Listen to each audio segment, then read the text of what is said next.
And the easiest way to get this under anybody is you look for hollows in the body in order to do things, to pass ropes or pass webbing. And hollow here, of course, is at the knees.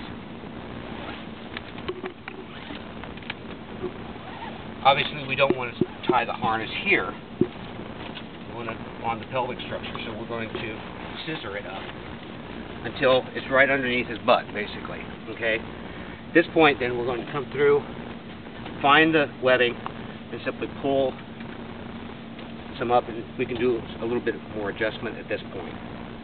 Your rope basically cut in half, as far as the length. And yeah, that's a good point. At this point, too, you probably want to check and make sure that you've got at least relatively equal lengths on both sides.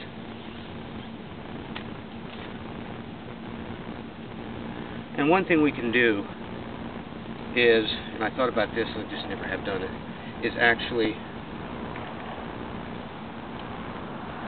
mark the center of these webbings. That'd be a good idea. And because there are pens that can be used in order to do that. Okay.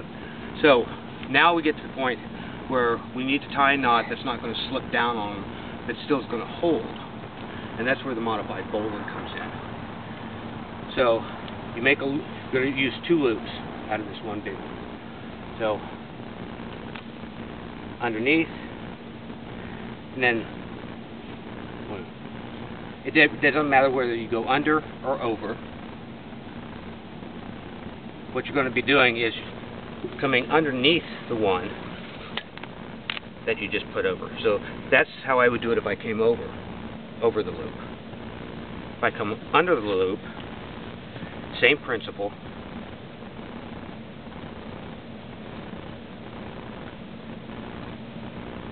I'm going to come underneath. Does that make sense? So it doesn't make any difference which way you come around that loop. Now this is the tree that you're going around. And then you're going to go down the hole. So this is where the modified bowline part comes in. So now you've got a knot that's not going to slip. That prevents the thing from tightening up around the leg. That's interesting. So the same thing on the other side. You want to create a loop. And remember, you want this to be snug, but not tight. Okay, remember that he's got an artery that's coming down here and then going to the inside of his leg. So again, you can either go over. Since I did that one under the knot, I'll do this one over the knot. Come underneath.